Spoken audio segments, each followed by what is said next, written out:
بسم اللہ الرحمن الرحیم۔ السلام علیکم۔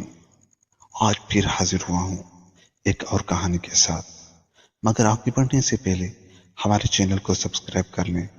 چلتے ہیں آج کی کہانی کی طرف۔ ایک دن بادشاہ نے اپنے 3 وزراء کو دربار میں بلایا اور تینوں کو حکم دیا کہ تینوں ایک ایک تھیلا لے کر باغ میں داخل ہوں اور وہاں سے بادشاہ کے لیے مختلف اچھے پھل جمع کریں۔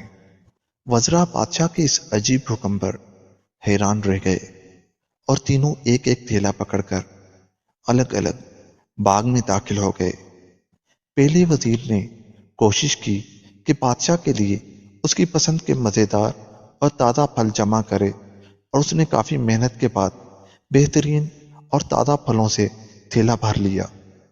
دوسرے وزیر نے خیال کیا کہ بادشاہ ایک ایک پھل کا خود تو جائزہ نہیں لے گا کہ کیسا ہے، اور نہ ہی پھلوں میں فرق دیکھے گا، اس لیے اس نے بغیر فرق دیکھے جلدی ہر قسم کے تازہ اور کچے اور گلے سڑے پھلوں سے اپنا تھیلا بھر لیا۔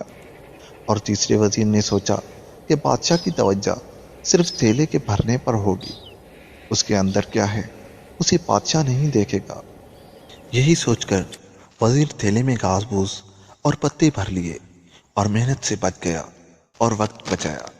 دوسرے دن بادشاہ نے تینوں وزراء کو اپنے تھیلوں سمیت دربار میں حاضر ہونے کا حکم دیا۔ جب تینوں دربار میں حاضر ہوئے تو بادشاہ نے تھیلے کھول کر بھی نہ دیکھے اور حکم دیا کہ تینوں کو ان کے تھیلوں سمیت 1 ماہ کے لیے دور دراز جیل میں قید کر دو۔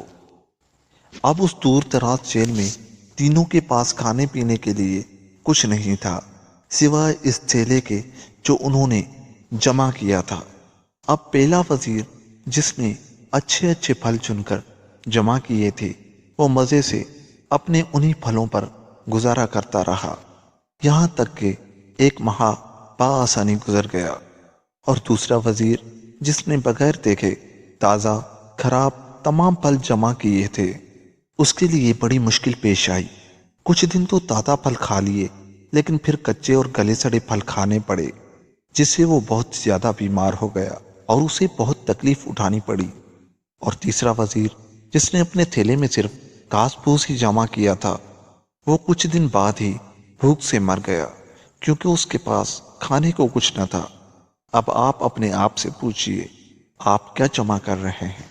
آپ اس وقت اس باغ میں ہیں جہاں سے آپ چاہیں تو نیک اعمال اپنے لیے جمع کریں اور چاہیں تو خراب اعمال، مگر یاد رہے جب بادشاہ کا حکم صادر ہوگا تو آپ کو اپنی جیل قبر میں ڈال دیا جائے گا۔ اس جیل میں آپ اکیلے ہوں گے، جہاں آپ کے ساتھ صرف آپ کے اعمال کی تھیلی ہوگی، تو جو آپ نے جمع کیا ہوگا وہی آپ کو وہاں کام دے گا۔ تو آج تھوڑی سی محنت کر کے اچھی چیزیں یعنی نیک اعمال جمع کر لے اور وہاں آسانی اور آرام والی زندگی گزاریں۔ ملتے ہیں کسی اور ویڈیو کے ساتھ، جاتے چینل کو سبسکرائب کر لیں۔ خدا حافظ۔